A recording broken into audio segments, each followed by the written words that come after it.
Witness this week. My name is Travis Yates. I'm the editor-in-chief of lawofficer.com. With us today is Dianna Muller. Did I say that right? Dan Fuller. Dianna Muller. Muller. Listen, you don't want to cross Dianna because she is a leader with 3 guns. She's a retired police officer. She is the co-host for the Shooting Gallery on the Outdoor Channel. She worked the streets for over 2 decades as a police officer. She's here to talk to us today about various issues with women in policing, recruiting, the issues going on today in American law enforcement, competition shooting. This is an episode you want to tell your friends about. So forward the link. We're going to be going here for just short of an hour. And get your questions in on Facebook. We will take as many questions as we can as the show goes on. We're very, very honored to have our first sponsor for Law Officer Live, Blue Armor Supplements. You see them right here in front of me. It's the first supplement company built for law enforcement by law enforcement. It's the highest quality you can get. It's GMP approved, GMP certified. And if you're taking supplements now and you do not see the GMP label on your supplements, you are not getting quality supplements. So spend your money right. Check them out at bluearmor.com. That's BLUARMOR.com. We were very thankful for them. So Dianna, thank you for joining us today. Thanks for having me. So how have things been? It's been amazing. It's a good time not to be a police, actually. Well, we may get into that, but you've spent the better part of 2 decades doing the job. You were a street cop. A lot of people, they're not always street cops. That's what is unique is people will get into law enforcement. They'll do the streets for a few years. But I know for a fact you were on the streets for over 2 decades. That's to be admired. But you kind of got a second career in competitive shooting and gun interest. Tell our audience kind of how you got an interest in guns. Well, my interest in guns was from a young age. My father was actually a Missouri State Trooper when I was very young, right. And then he went into insurance. But he's always had the gun thing, the law enforcement in his blood, so it was kind of an easy transition for right. me to grow up into that. And we had guns around our house. He would teach my sister and I gun safety. It wasn't anything that I can put my finger on. It wasn't right. like today we're gonna teach you gun safety. Right. It was just something that was implied throughout our childhood. Then when I got to be about 14, 15, 16, he wanted to go hunting. And we tried hunting. And I shot my first deer with a handgun because I really wasn't introduced to long guns by then. We just focused on handguns. It was a Thompson, kind of a break-open Thompson 357 mag. So your dad maximum. is teaching a little warrior here at 15 years old. I didn't. What would the liberals say about this today? Well, the liberals don't know that deer meat is healthy. That's right. And it's a green option. And so that's kind of where we go. I'm not a huge hunter now. I do hunt, and I appreciate that my husband hunts. Right. Because of that. I think that it's a healthier option. You know where your meat's coming from, and it's not tainted. So it's a big hunting is a big thing in our country, and right. I appreciate it. So here you are. You're a female. You're into guns, and if people don't know, I mean, you're filming with the Outdoor Channel. If you go to YouTube, type in your name. You're all over the place. We're going to show you some of those videos later. Have you seen any backlash about the fact that you are a female? Because that kind of goes against the stereotypical female. So have you seen any backlash in your life about that? Well, I don't know that it's necessarily backlash, but I do feel like as a woman I come from my dad wanted a boy, I'm sure. So I right. did all the stuff that boys do. And then I go into a career that's all law enforcement. So I'm kind of used to it. And now moving into the competition scene and Second Amendment advocacy, yeah. I don't know that there's a whole lot of backlash yet, but I do believe that women can speak more powerfully about the Second Amendment and about gun issues because we break that stereotypical right. older white male stereotype. If you're just joining us, we're with Dianna Muller, 3-gun leader, a competition shooter, professional, a co-host of an Outdoor Channel show. And if you don't believe me what she's like, we have a video to show you here of her in action. So let's watch that. And 5.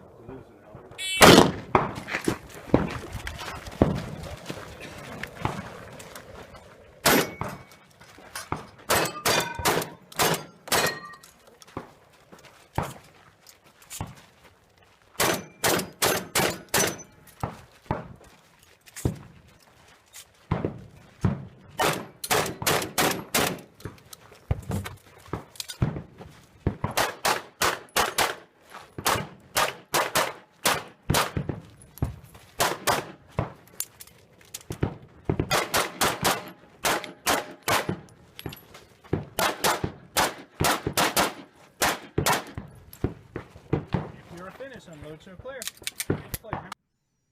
There you go. That's, Do not mess with Dianna. that's 3-gun. Tell us about 3-gun. 3-gun, as you saw, is kind of it's an action shooting sport, and it's kind of been referred to as the X Games of the action shooting sports, because it's so dynamic, and the courses of fire change tremendously. You only saw 2 guns in that one, but sometimes I'll have a rifle strapped to my back.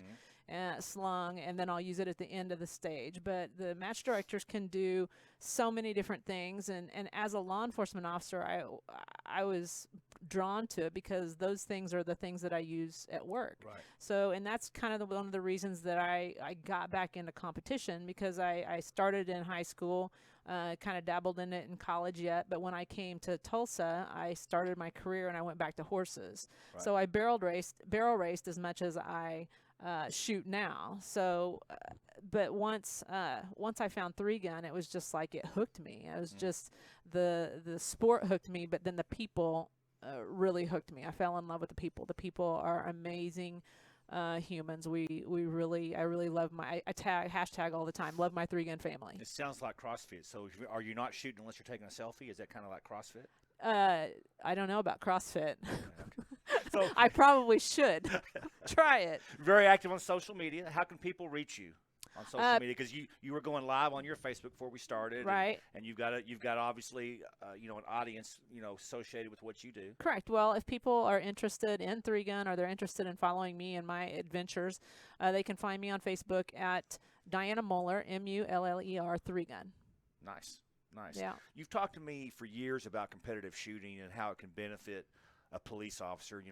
Unlike you, I didn't grow up really in a family with a lot of guns, and I never went hunting. Probably the only kid in Arkansas that never went hunting. But I just not how way I grew up. So, but you've been talking to me about this for a number of years, and I'd like you to talk to your audience about why competitive shooting can actually help them as a police officer. Well, there are several things. First of all, that as police officers and police departments, I don't think that we train or have the budget or the time to train as we should with probably even self-defense and less in lethal force. So competition gives you a way to have fun and stay behind your gun and really get intimate with it, because that's what you need. You need the time with your gun to understand how it's. You just piqued our audience interest. You said getting intimate with a gun. Intimate, so yes. So they're tuned in now. Intimate with a gun, because I know sounds that my guns make. I know how they feel when they're empty. I know, it's just there's so many things, and I match directors will provide you so many different places to shoot that you don't think you can do, and you're like, and it really kind of tweaks your adrenaline, because you're just like, oh, I don't really know if this is going to work. I don't know that, maybe Right. I can't see it from there. What if my gun jams? There's so many things that you can learn from Right. competition. Not to mention, it's just a lot of fun, and it's a family sport. It's something that you can do with your kids. It's something that we have 3-gunners down to 10 years old. Now, I'm not going to say start at 3-gun. You can start with some other shooting disciplines Right. that don't require moving. You build up to 3-gun. That would definitely be the epitome of competition. But there's a lot of things to benefit between, and it's that timer. Whenever the timer goes off and you think you have a plan, well, you might miss a target, and you have to adapt and overcome. And that's kind of how it is on the street, because you have no idea what the bad guys are going to do, and you really have to think on your feet. So it provides that element of training that you don't get on static targets. Now, you alluded to a lot of departments don't get proper training, and I think that's a misnomer. I think most people in America think, well, the American police officer is getting, hundreds of The hours. be-all, get-all hundreds of warrior. hours of shooting. We don't say that word on this show, warrior. Oh, okay. Of course we say that word. I mean, no one is going to steal that word from us. People want to steal words from us, right? Warrior is a good term. The demasculation of I America. mean, we're not stealing those words from us. That is what any red-blooded American should be: a warrior for their family, a warrior to protect others, a warrior for their community. To do what's right. Absolutely. So we're not going to let you steal that word. And we know we have people watching this that love to nitpick and to complain on people. And you know what? We appreciate you watching. You know, Yeah. it's helping us pay the bills. But we're going to be warriors. That's right. We're warriors at That's heart. right. Yeah, I think most of the public thinks that police officers are getting all these hundreds and hundreds of hours of training. And the truth is there's 18,000 police departments, and unfortunately many officers are getting just a few hours a year. And so this is a way to supplement that, is it not? Correct. Now, how could they get started? Let's say you're in our audience, you're in law enforcement, you don't have a clue. How could they get started in their local community competitive shooting? Well, I would say that wherever they are, they're going to need to identify a range, contact the range, and Right. see what kind of competitions they offer. Some may not offer any. And what we do is the majority, all of ours is outside, but there's USPSA, which is all pistol, and they might have some indoor stuff. IDPA, which is a International Defensive Pistol Association. They do have a lot of indoor things.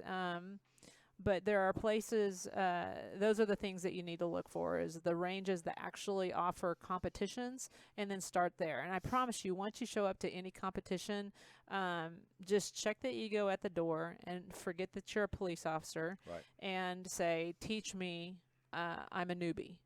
Raise your hand, find a buddy, and they will pump you full of information, and it will be the most inviting community that you've ever witnessed. Now, I have heard this before, and once again, we want you to send us your questions. Send them on our Facebook comments. We'll get to as many as we can. We're with Dianna Muller here on Law Officer Live. She is three-gun professional and co-host of the Outdoor Channel show Shooting Gallery, retired police officer, spent over 20 years on the streets.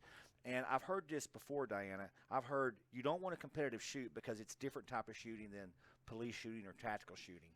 And what would you say to our audience that maybe has heard that? Well, and it's kind of funny because it's just come up. The off-duty police officer in Minnesota, I believe, or Michigan. Yep. It seems like The I was mall shooter. Yeah, the mall. Well, We've no, only was he had- the stabber? He was the stabber. Yeah, we've only had like 2 or 3 since then. I know. Yeah. But he was a three-gunner, and Yep. Reserve officer, I believe. I don't even know that to be fact. But for the people who think that it's going to get you killed, I would say that doing nothing and qualifying once a year will more likely get you killed than participating in competition, because the tactics aren't the same, but it's just like difference of driving a standard to an auto car. You just do different things. Right. When you're in a shootout, they should probably do some force-on-force training, because the first time I played paintball was an eye-opener, and that was probably the best kind of training that I could have ever done, was because you get hurt. And then you realize that I don't stick my noggin out in the same place every time, because you learn things. Right. So, yeah, it's the competition, I think, is just a different vehicle, and you're going to get the benefits of driving. Yep. Regardless of whether you're driving a standard or an auto. Makes sense. Now, I know, Dianna, you've been a big advocate of the Second Amendment. And in my personal belief, police officers are not tuned in well enough to that issue. Talk to us about how you got involved being in that advocacy on the national scale, and what police officers can do to get involved. Well, anybody that's listening can get involved. And what police officers specifically can do, I think, is to really read and follow court cases. I don't feel like, in my 22 years, I don't feel like I probably kept up with things as well as Sergeant Clark did. And I kind of relied on him to feed me those things. But officers can stay connected and understand what the courts are doing and how they can effectively do their job. But everybody can get involved with the Second Amendment, and it kind of struck me about a year ago. I was in D.C. as a tourist after a match. Myself, my husband, and Jerry and Lena Michelik. And we were going to go to D.C. to just tour. And I have a friend there, Jane Horton, Chris Horton's widow, who has been advocating for fallen military soldier families because of the way that she was handled. And she's done some great work, so she has a lot of contacts on the Hill. And she said, "Do you want to meet your congressman?" And I was like, "Sure, I guess. I don't know." Yeah, who is it? It was Steve Russell out of Oklahoma City. Yeah. And I didn't know him. And a neat fact about him is that he is the only congressman that owns a rifle company. nice. So he was a pretty easy conversation for me. So he's not a New York congressman. He's not a New York congressman, but he was a pretty easy conversation for me. And it was during that conversation that I was like, holy cow, is there something that I can do as a professional shooter to reach out to our legislators to really the gun conversation and the ignorance of guns and politicians trying to talk guns. Right. I was really wanting to bridge that gap, and is there something that we can do? So we started talking about that, and boy, it kind of it hit something, because I ended up taking another handful of shooters back in December to see if I could go knock on doors, my own doors, and just create relationships with our legislators and say, hey, I'm a gun owner. If you have any questions, let's go to the range, Right. things like that. Not necessarily heavy policy talk or get in there and go to blows with anything, but just the relationship part. So that was in December, and then I started thinking about the women card, because women can have a stronger impact when we talk. You do have a card to play, don't I have you? a card. She's got a card. And I have several cards. We won't get into the other one. Well, the law enforcement card helps me too, Yeah. because it provides some credibility as to what I'm talking about. So I started looking at women, and I thought, you know what? I can't go into Dianne Feinstein's office. Those people that need to meet me the most are people, I don't live there. So I thought, if I had 50 women, one from every state, then I could I could send those women into those offices, and that's what we did in July. Wow. In July, we had 35 of 50 women meet in Washington D.C. We made those meetings. We had those conversations. We did go into Dianne Feinstein's office. Really? We did not meet her personally, but they have staff. They have legal advisors that handle gun related topics, healthcare related topics. How about the other one from California, the one with the flat face? What's her name? Boxer? Flat face. No, Who's flat face? the one that just looks like she lives 120 years. Oh, Nancy Pelosi. Yeah, that's her. Yeah, did you meet her? I did not. You're You're a fan, huh? No, yeah. You have to read it, or you have to pass it to find out what's in it. That Nancy Pelosi. No, I don't have any. I'm just shocked that when I said 120 years old, you said Nancy Pelosi. That's on you, not me. She's been there a while. She's been there a while, but the whole DC project was to reach out as a bipartisan deal. Wow, yeah. It wasn't. I didn't want to talk. I didn't want to talk to Republicans necessarily. I didn't want to talk to the people who were already pro-gun. I wanted to talk to the people who have a problem with me, my constitutional rights, and have a problem with the Constitution. I wanted to talk to those people and say, hey, this is this is the other side talking to you. And so it was a great experience. We had a rally in front of the Capitol. Are you going to do it again? Yeah. We had a rally in front of the Capitol. Do you have any idea how far outside my comfort zone a rally in front of the Capitol with signs, like little, awesome. It was. That's awesome. I get my So stomach. how can our audience, especially our female shooters in the audience, how can they find out about your rally next year? Well, I don't know if we'll have a rally, You're but gonna- I you're gonna have a definitely rally. we're going to have a help you rally. with the rally. Well, We like that's- rallies here. Well, We have signs right here. I was in charge of the creativity part, and I called it the DC Project. I like it. Oh yeah, I like yeah. They just said we're gonna make we're gonna do this website. It's called dcproject.info. I partnered with a Girl and a Gun, is a shooting organization for women, and they created a page on their so that's what it is. dcproject.info will take you there. Okay. If you're interested in contacting your legislator on behalf of the Second Amendment, you can type in there's a tab there that you can type in your zip code. Right. And it'll take you to who they are, and you can click the little link and you can set up an appointment. Those people that we met in DC, they have offices locally. Right. And that's where you're going to really make your relationships. That's really where you're going to be able to take them to the range and teach them something. I know that you've been involved with the NRA, National Rifle Association, for many, many years, and you go to YouTube, you see some of your videos with them. I was very enticed by their lifetime membership offer, I believe, over this last year, where I think it was $500 to get a lifetime membership. And I don't think we have enough police officers probably involved in that. And of course, NRA kind of gets a bad rap, because if anybody tries to take any part of that gun right, they're jumping on it. But tell us why that has to be, why they have got to be so sensitive to our rights. Well, if you look back historically, we've already given up several rights. Right. And it's just a slippery slope. And if you give an inch, they're going to take a mile. They're going to take it, and the anti-gun people have said that what they want to do, even up to Hillary Clinton. She wants to confiscate every gun there is, and she wants to do it like Australia. She wants to do it. She just, that is their end-all, be-all answer for eradicating evil. I truly believe, I don't know what your opinion is, I truly believe that the type of people you're talking about, the Hillary Clinton type people, they literally believe that will help solve crime. They literally believe that. They do. But here's what it is like to me. It's like not teaching your child that the stove is hot, that you take the stove out of the house, or you take. I mean, you can make that go into anything, and it's just like, why don't we just teach responsibility and get this back in school? So because that's my you were raised with guns, and you didn't go off on the killing spree. Yeah, and that's kind of my next step, is that I want to come back here to our state, to the state of Oklahoma, and I want to go and figure out how we can get firearms education back in schools. I don't know where it went. It was there when I was there. My dad took, he hunted during lunch hour. He took a 22 with him. It's just like, I feel like people aren't realizing that you can't legislate morality, and that's what they're trying to do.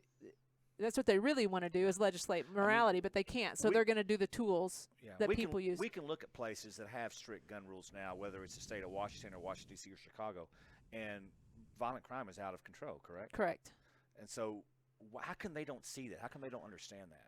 Well, I think that there is an agenda to disarm the American society. Is that even possible? Yes. Tell us. How is that possible? Tell us that, because I have a theory. I think a lot of police officers don't get engaged in this, because I think at the end of the day they think, well, that's not even possible, Diana. There's millions of guns out there. No one's ever going to go door to door and take our guns. That's a conspiracy theory. You're a conspiracy theorist. Well, what they're seeing, witnessed in the past 6 months of our country should wake them up. Because especially when it comes to law enforcement officers, the way law enforcement officers, I call it racist. I mean, people are being racist. They're full of hate, and they are preaching harm to a sect, a color of people, a blue color. It's funny you say that. We have an article on our website, lawofficer.com, called "The New Discrimination in America," and you can go into our search engine and type it in, and that's what the article talks about. It talks about the real discrimination in America is to the American police officer. Correct. There's no other group of people that's being denied going into restaurants, that's being spit on, that's being cursed at because of the uniform they wear, that's being treated really horribly by groups of society, and there seems to be no consequences for that. And that really is. I mean, we're not dismissing that there's racism. I mean, everywhere in the world, right? I mean, we're not dismissing that. But when you look at true racism from what we saw horribly in the 60s, when blacks were denied certain places and Jim Crow laws, I mean, that really isn't going on today unless you're an American police officer. Right. And I would also extend that to Second Amendment gun owners. I mean, gun owners are really being bastardized in the media, in politics. It's really uncool to be a gun owner in America these days. Right. So I feel like we're being bullied. I feel like the American gun owners being bullied, and I feel like the police officers are definitely being bullied, because you can't tell me that you can't call these protests peaceful protests when people are face to face with police officers, and if you look at their face, they are full of hate. And they are saying hateful things. And how BLM is even legitimized is beyond me, because how can anybody say that it's okay or understand that they chant black, what do we want? Dead cops. When do we want them now? Pigs in a blanket, fry 'em like bacon. Are you kidding me? How is it that the country is not outraged at that? And how is it that they are, getting invited to the White House? How is that? I think in a sense, I'm not going to dismiss what you said, because we actually have that video on lawofficer.com. You can type in "pigs in a blanket" on searches, you'll get that video. I think when we get into Black Lives Matter, the issue we get into is I think there's generally some sections of Black Lives Matter in different communities that are out for the right thing. They're trying to do what's right. But the national stage, and so the national platform, becomes so politicized. I mean, when $100 million is donated to it nationally, there's going to be some kind of nefarious things going on. Of course, that's what we see that. Well, and unfortunately, our kids see that as well. Right. And I feel like we're not preaching, well, specifically the Black Lives Matter movement isn't preaching on how to get along. They're preaching on how to hate.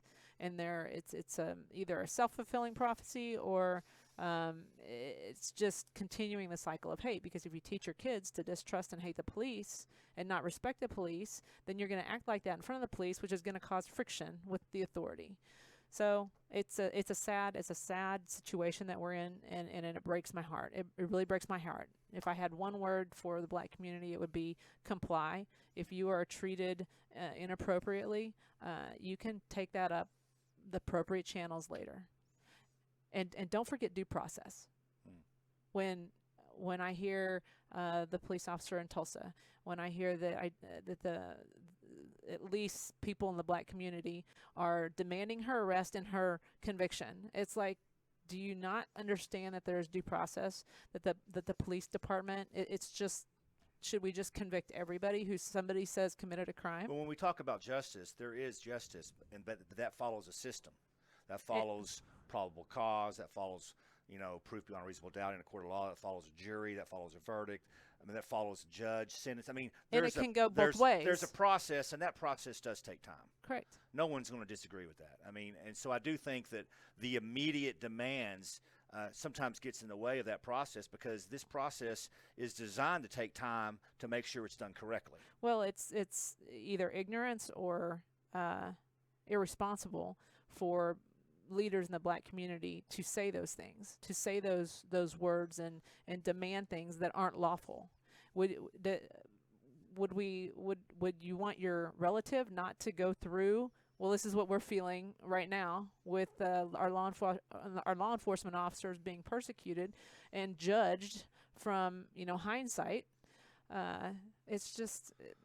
Well, I think sad. one of the frustrating parts for us here at Law Officer is there's no other profession where, let's say one bad thing happens or one tragic mistake happens.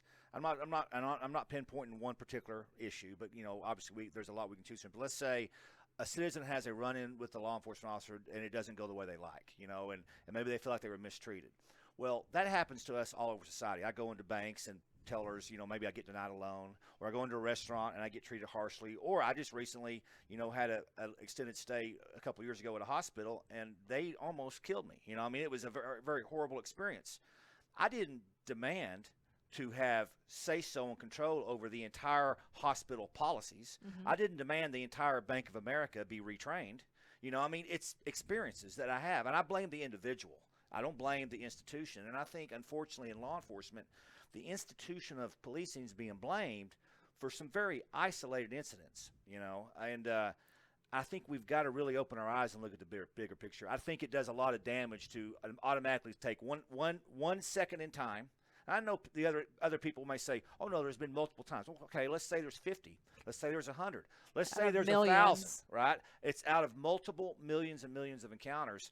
And to say that every department in the country is wrong because of one police officer, I think is really short-sighted, and that is what's unfortunate, and that's what's getting in the way, really, of I think a lot of sanity, right? Because I think people with sense can look at the issues and go, okay, maybe we need to improve in certain areas, but it's sometimes hard to do that when there's all this sort of loud, boisterous rhetoric going on. Correct. It's I feel like it's a little intellectually dishonest, the conversations that we're having about police officers hunting down and killing a Black man. I mean, I worked in the Black community for the majority of my career, 22 years, and I'm not going to say that I didn't correct or tell a police officer about some police brutality and bring that to somebody's attention and say, hey, none of that. But I never saw it because of color of skin. Right. So it saddens me that our profession is being dragged through the mud and persecuted, and it really feels like the dark side is being glorified, and the light side is being persecuted. Right. So you did the job for 22 years on the streets for all that time, which is very unique. I think our audience, maybe they don't know that. Most police officers in their 20-year career, they won't do 20 years in the streets. They'll do 5-6 years in the streets, 5-6 years as a detective, and things like that. But you literally, it's admirable that for well over 20 years, you were in the streets, you were having those encounters with our community, and you were very, very successful at what you did. And, you know, obviously times are drastically different. When you came into your career, it was on the heels of Rodney King, kind of that initial video that sort of got police departments kind of waking up to these issues. And then as you leave, do you think things have improved, or do you think things have gotten worse? Well, I can say since I retired in November of 14 that things have just tanked. The support for the wrong people, you know, it didn't matter to anybody that Michael Brown was videoed doing a strong armed robbery, and then later proved that the whole hands up, don't shoot didn't happen, and that he was attacking a police officer. That was by the Eric Holder Justice Department. Right. This is by the same people, the same administration that sent people to his funeral in support. Right. So I feel like that's been a detriment. Yeah.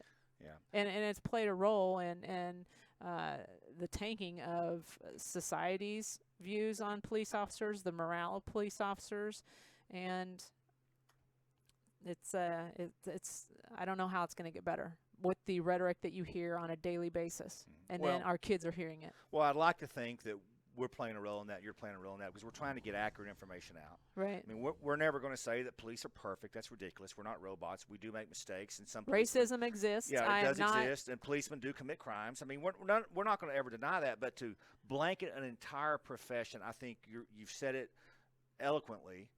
You know, I was going to say hit it on a nail on the head, but I didn't think I'd get eloquently out so well. When you said that it's intellectually dishonest to blanket an entire profession, and I think the media is to blame for much of it. I agree. They're not being honest with people, and you know, the general average citizen, they don't have time to dive into these issues like we do. They're looking at a 5-minute soundbite, right, and they form their opinion, and they don't understand why Mr. Crutcher got shot with his hands up and not doing anything wrong, which is, if you read and understand what he was doing something wrong. We can't deny that. His behavior was not normal. That was not a normal citizen's reaction, to abandon your car, to tell other people that you thought it was going to blow up. Before they even came out with the PCP thing, I was like, this guy's probably on PCP, because I've dealt with people on PCP, and they get hot, and they think that they take their clothes off, and they literally are out of their minds. Well, I want to push us back to Michael Brown and kind of the lingo that we've been hearing for a number of years, which is police have shot an unarmed person. And I think that has gotten in the heads of the American public, and thinking, well, we should never be able to shoot an unarmed person. And I want to show you a video, and I want you to comment as a female officer after watching this video of why people need to really take another picture of that. So we'll go ahead and cue that video up for you. It's of a Texas officer. Keeping a safe distance gives you precious seconds to avoid instances like this one. The assailant has multiple warrants, and to avoid arrest, he beats the officer senseless while his daughter watches in horror.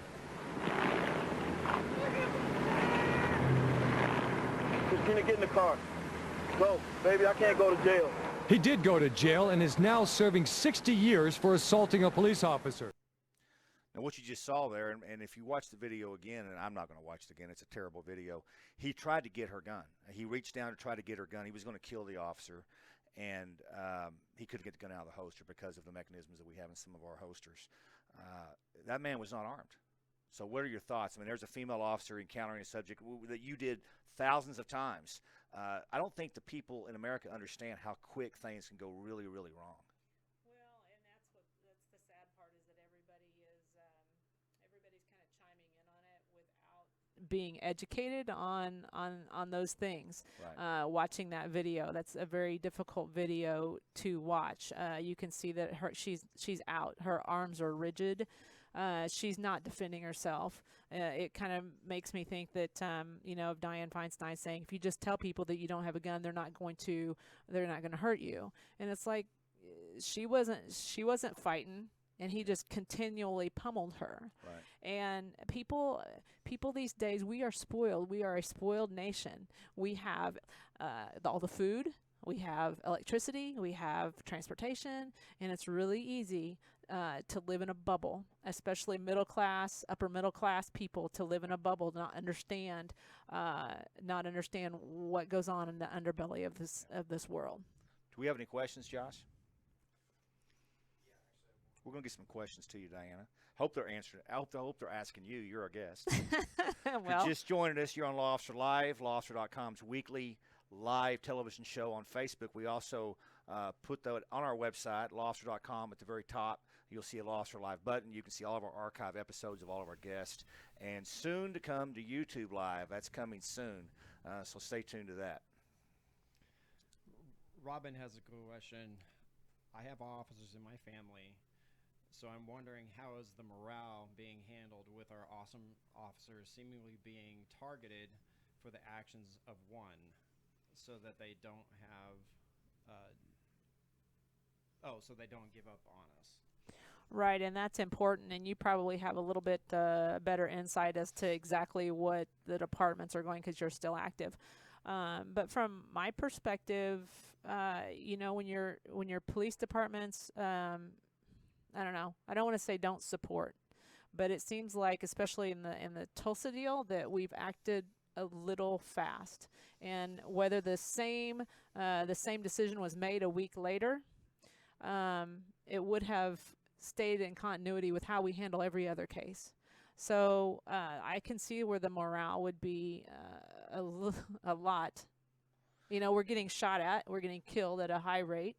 And what that does is, I saw it in the last 10 years of my career, is what I saw and what I witnessed was that police officers were not being as proactive. Police officers were getting complained on. You get complained on, so you don't want to go put your neck out there. But it's those kids that are 12 and 13 years old that are in a pack, that are running, that are going to do something wrong.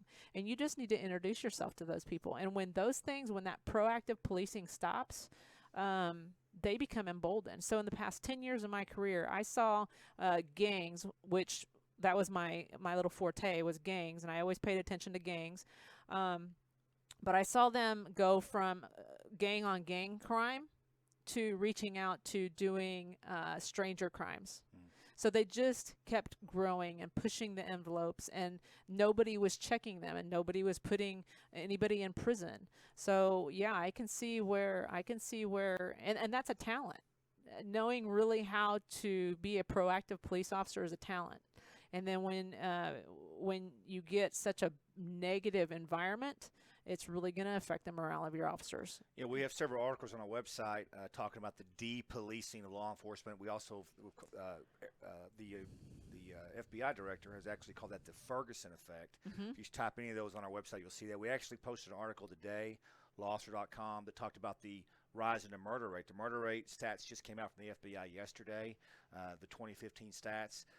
Almost a 12% increase in homicides around our country. It's the largest increase since 1971. And really, there's no reason for that. You know, everything has been, economy has been sort of steady. Police departments have been sort of steady as far as staffing.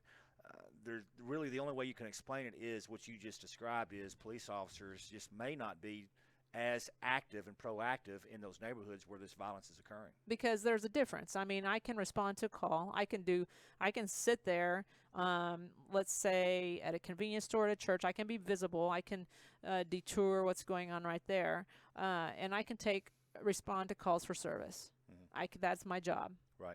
To report to calls for service. But what really affects the community is when you get in there and meet people and meet the bad guys. Right. And I feel like nobody wants to acknowledge that people can be bad. Yeah. You know, there are bad guys in the world. Well, and this badness, so to speak, it doesn't always portray itself on video that well, and that's the issue with video. I think video is great. I think it's great for departments to have video, but there's some holes in video, and here's the holes. When you have partial video, when you have emotions and stress, that doesn't come across in video, and context, and that's my concern with video. I mean, we're not going away from video. Video's here to stay. It's a great supplement. But you can't. But what are your concerns with that in regards to what the American public sees? Well, there's a great video because there's two different, I can't remember where it was, but it was a man coming around a corner, and there was a video from one police car, and there was a video from another police car. And what you see from this angle, you thought this guy just got murdered in cold blood. And then what you see from this angle is that this guy's drawing a gun from his waistband. Yep. And so I caution caution citizens, I caution police officers to, you're not there, you don't know. Even police officers criticizing other police officers, just let the investigation play out, Right. and just know that well, you're going to have to trust. We have any questions, Josh? What about recruiting? How do you see? And by the way, I want to back up a little bit. The morale question, and thank you, Robin, for asking that question and listening to it and watching today. Think about whatever profession you're in, whether you're a lawyer or a banker, and think about going to work tomorrow, and you turn on the news, and all you hear is that all lawyers are racist. That's all you hear all day long, from Facebook to CBS, ABC, CNN, you name it. All you hear all day is that your profession is racist and that your profession is brutal and your profession is not trained Murderers. well. I mean, so you've kind of put yourself in that position. You would deem it unfair. Well, and that kind of makes me think of a post from a police officer that I read, and he was talking about how his daughter was coming home from school and in tears because people are saying that your daddy's a murderer, and she's getting basically bullied on behalf of her father's profession. Right. And I feel like there's a lot of, like, the black community or the BLM movement or anybody who's really emotionally charged and sympathetic to that is, you know, the police officers are human as well, and they have families. And let's take the police officer in Tulsa for example. She didn't, I know in my heart of hearts that she did not want to kill anybody that day, and that she felt like she had to. But I lost where I was going. Where was I going? It was really good. I don't know. I know it was good. I could feel it coming. Well, yeah, that's why I just lost it. Well, now I've totally lost it. I wish we had a question. Police officers. It was about police officers. That's And okay. I should do my job. And pick Because you it's up. lawofficer.com. Yeah, I should do my job and pick you back up right here and ask you a real quick question. Let's talk about recruiting.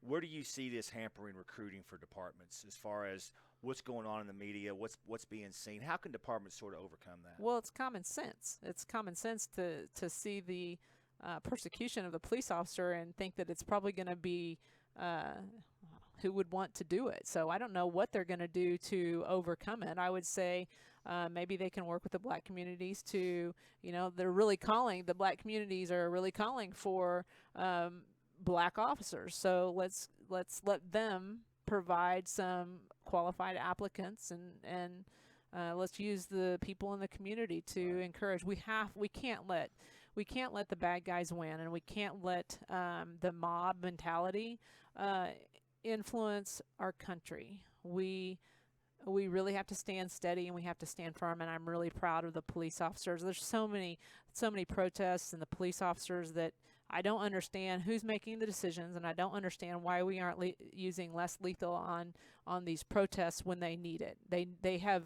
the national protests. The national protests have gone awry. You should not let people in your personal space, Well, burning things down and looting and things like yeah, that. yeah. It's a little bit. They have crossed the line of Yeah. peaceful protest. Yeah, that's not a protest anymore. It's a riot. Yes. So, and I don't know. I just watch it and wonder and say, who is in charge of making these decisions that allow these spoiled kids? Because this is like a spoiled kid throwing a tantrum, getting their way, not getting checked. So they're gonna throw a bigger tantrum until they get their way. I would say, and we had a conversation before the show, hey, let's, everyone's talking about Tulsa. Let's talk about some other things. And, of course, we've talked a little bit about Tulsa. That's okay. That's in the spotlight. But I think we do have to give a lot of kudos to Tulsa, the citizens and the activists, that it's been very, very peaceful. Yep. And it really is mind-numbing to see the incident in Charlotte where – it is just clear as day that he had a gun. That police officer did everything right. And by the way, that police officer in Charlotte, 26-year-old black male, played college football at Liberty University. We should be propping that guy up as a hero. Correct. That guy is a hero, not this guy that got shot. It drives me absolutely crazy that we don't take that police officer in Charlotte that was just out there doing his job. And this guy pulls a gun on. And support the police officer. And support this guy because instead we're persecuting and burning down a city. Our minority youth need to look at that police officer and say, I can be that guy. Right. And there doesn't seem to be that happening. And so we do know this, though, in Charlotte is the vast majority of the rioters, and I'll call them rioters, they're not protesters, is they're from out of state. They're not even from there, and they've gone into that city to try to kind of create havoc. I've heard that both ways. I've heard that a large percentage of them were from there. So I'd like to maybe follow up on that if it doesn't matter. Right. It doesn't matter to me. It's not in my backyard. I am proud of Tulsa and the way that they have responded, and I hope that it continues. And I hope that we continue to really. I want to get along, and I want. Like I said, I committed my life to the black community, and I really felt like it's kind of ironic because I feel like what they're complaining about of being racially discriminated against is what I experienced in their community as a police officer, because there was, even before all of this that has blown up, there has been a no snitching, hate the police, and there's a lot of negative towards the police. So I felt like I was one of those people that was out there every day, and I did go after the bad guys, and the bad guys knew who I was, who I am. I could remember training they're going to know who you are now. I could remember training an African American officer that had become a supervisor, and we're at a crime scene, and they're targeting him. I mean, they're calling him every name in the book because he was a black officer. I remember him looking at me, and he was white as a ghost at the time, and he said, "I'm never working here again. I'm going to go to a part of town where I don't have to deal with this." And it was really it happened almost 20 years ago, but it was a very sad day for me because I thought to myself, here's a young, up-and-coming African-American officer that literally is the smartest guy, one of the smartest guys I know, and he has just rejected this community based on how he was being treated.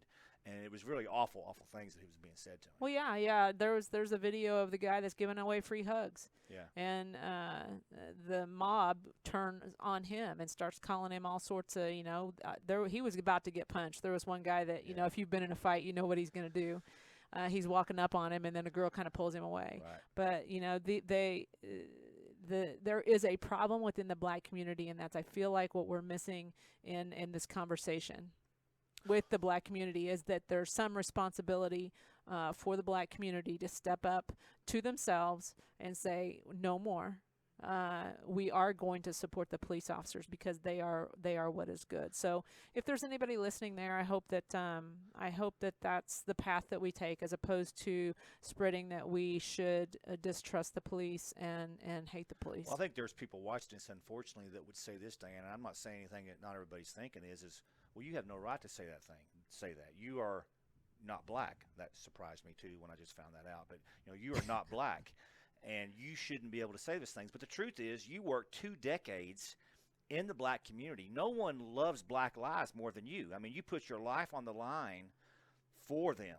And so you do have a right to speak. I felt like I wanted to break that stereotype of what they were talking about. So I wanted to give everybody that I made contact with a different experience. So I know that you being a black person, had an experience with me that wasn't what you're hearing. Right. It didn't follow the narrative.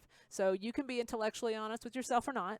Right. I can't make you do that, but at least that's in the back of your mind.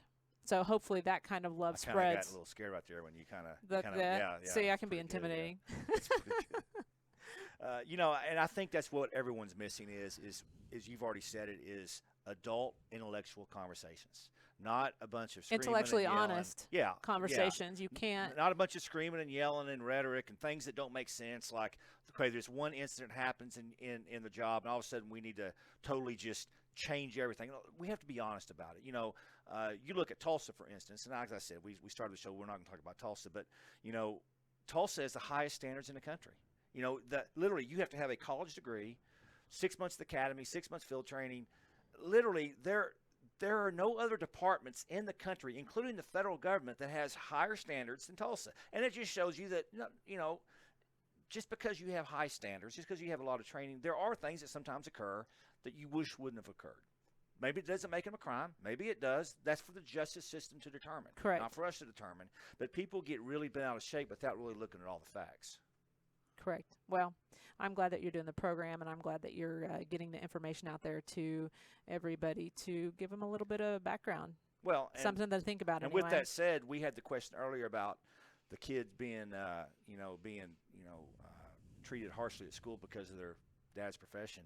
every guest we've had on, I'll just go ahead and tell our audience this, every guest we've had on has been threatened. Isn't that awesome? You know, like we're here to be honest and tell the truth and to tell a side of the story. You didn't tell me that before we started. Of course I didn't. But we had Mark Sherwood on. He's our resident doctor and retired police officer. Has really helped us a lot with our sponsor of Blue Armor, and he was getting emails saying you're racist, you only treat white people, and this and that. And it's just really crazy stuff. And the thing I keep coming back to is this is not the majority of people. This is just some kind of, I call them the keyboard warriors, right? And you're out there, you're watching right now, and I just want you to remind you, we're not scared of you. We're not going to stop what we're doing. We're going to be very, very honest. Now, if you have a legitimate question that you think we weren't honest about, call in. Let us answer that. Let us Type answer in your question. But you don't. You don't. People get very upset when Dianna says, well, in Ferguson, the guy committed a robbery, didn't have his hands up.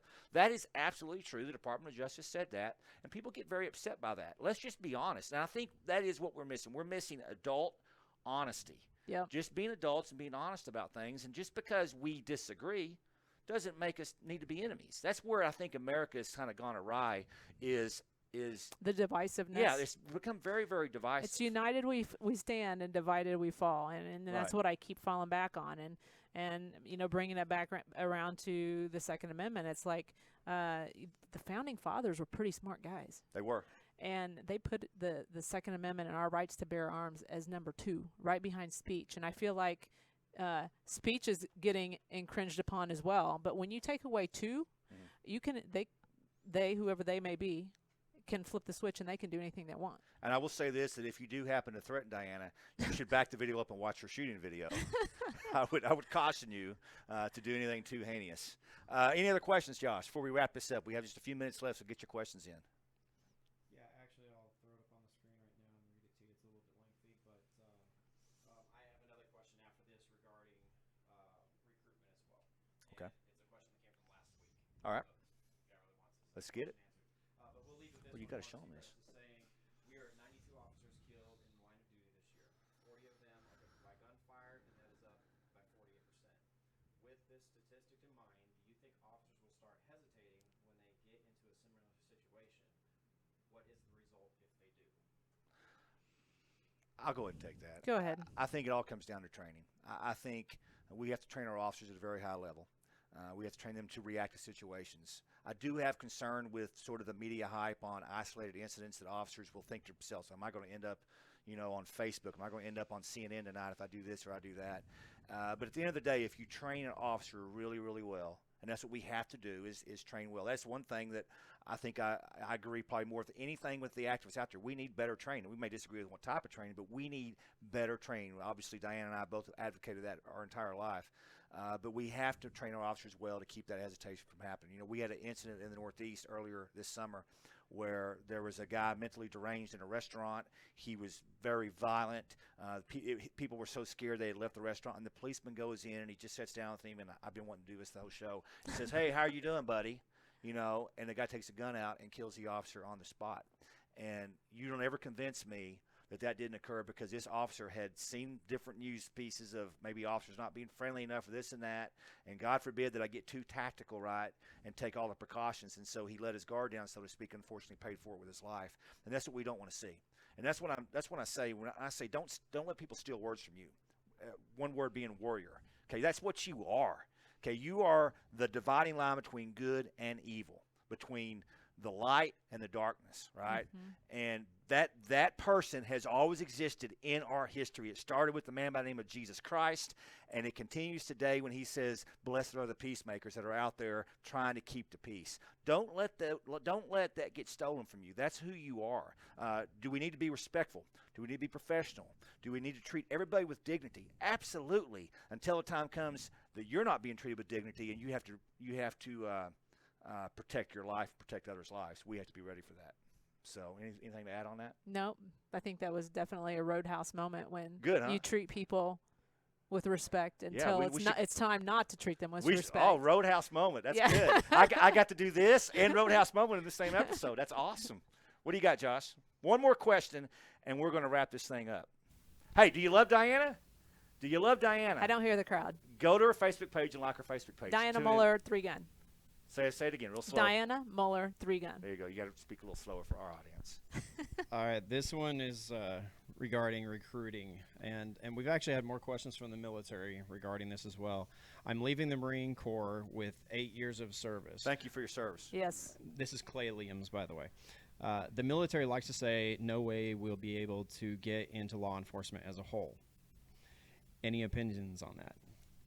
He said, no way we'll get into law enforcement because they were in the military? Mm-hmm.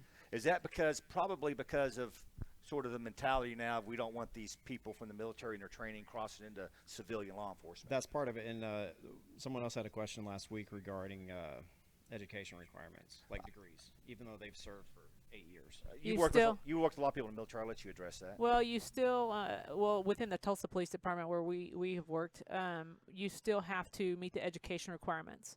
And I don't know that there's any waiving of that. But there are police departments that will take your service into consideration. And not that the Tulsa Police Department wouldn't take that into consideration, because that's a huge benefit. To have that experience and to have that training, to have the just the life experience, really, of the military. So I wouldn't say that it's going to be a horrible mark against you. I would say that it would be more of a mark for you. And if you are a warrior, and it might be a little bit more boring than if you were deployed and actually saw combat. So you might be prepared for that, but I'll say this. I was in recruiting. I was a manager over recruiting for a number of years. I love the military, because what you get in the military is you get someone with life experience. Discipline, especially if they get out of the military with honors. Mm-hmm. I mean, you have proven yourself. And especially with the veterans we get today, they actually have been in war. And we're not looking for people to be in war. Oh my gosh, we said the word war. We're not going to let you steal that word either, by the way. I mean, it exists. Yeah, it does exist. But we will train you. We will train you to bring your experiences to be that servant to the community. But we also need that servant to be prepared for the worst, because I guarantee you, when that mall shooting happened, and there's so many events going on nowadays, I can't even think about it. Every week we get mass shooters. We had one in Houston just yesterday. Well, so think about so it. When those happen, who do you want coming to help you? Do you want the 21-year-old kid that just got out of college, or do you want someone that can perform under pressure? Well, and you think about it, only 1% of Americans serve in the military. So I think it's a benefit. I think it's a huge advantage. I would say this, if you are having problems getting hired because of that, I don't believe that. There's 18,000 police departments. You're going to get a job if you get out of the military, with obviously no disciplinary issues in the military. I mean, you're in the Marines. They've dinged you a few times just because you're in the Marines, right? But you're going to get a job. Now, maybe there's a particular department out of 18,000 that don't look at it very highly. But once again, we've already said we're not going to blanket the entire profession because of one bad department, one bad officer. So trust me, you will find a spot. You are needed. You are wanted. And I can't think of a better time to be recruiting in law enforcement than all of these veterans out there looking for jobs. And we want you. We need you. And by the way, if you're listening, go to lawofficer.com. At the very top, it says jobs. We have job listings on our website. We only have a few there now because we just kind of launched this initiative. But if you're a department that wants to list your job, that's awesome. We do those listings for free. And, of course, the one that you really need is it's called our partner network site, where we can give you our millions of visitors over to your site and really help you with recruiting. So check that out, lawofficer.com. On the Jobs Network. You want to talk about this shirt that's been staring at me the entire episode? You like this shirt? I do. Well, I am pretty proud of my rifle sponsor. It's called F1 Firearms. They're out of the Houston, Texas area, and we have a picture of that, right? Yeah. Oh well, yeah. They made a rifle too. Yeah. To honor the law enforcement officer. But this is a shirt, and I'm going to give this to you to give away. I don't know if you do giveaways on your show. I do. But this is a large. So we will give it away because it won't fit me. Yeah, but it says Back the Blue very subtly in there, and it's very subtle, but F1 Firearms is doing a tremendous job of supporting our troops. Awesome. Thank you very much, F1 Firearms. Do you have a picture of that gun for him to see, Josh? And you still haven't seen Joshua, our producer, on the air. You've heard his voice, very manly voice, I would say. Manly voice. Can you describe Joshua for our audience? He's a ginger. Tall, thin. He's not that thin. He's gonna wear the shirt. He can wear the shirt. Okay, so we're showing you the picture now. But this rifle is amazing. I fell in love with it, and I actually posted it on maybe my personal page and said that this is like I look at rifles like most women look at shoes. And this particular rifle, your husband's a lucky man. Yes, he is. He's very happy. But this particular rifle, I want. It would be like a pair of heels. I wouldn't wear them all the time. Right. They're just for special occasions. This was a special occasion for my life as a police officer, and it's got stars on it. So you have this rifle? I don't, but I'm coveting it, and maybe, Santa Claus or something like that. I got you. So. Dianna Muller. Muller, like Fuller. Dianna Muller. Law Officer Live. This has been a fascinating episode. Second Amendment. Competition shooting and all your political rants, but that's okay. It's America, and we get to do that. For now. Thank you, Travis. Thank you for joining us on Law Officer Live. Go to our website, check out all of our archived episodes. We look forward to seeing you again.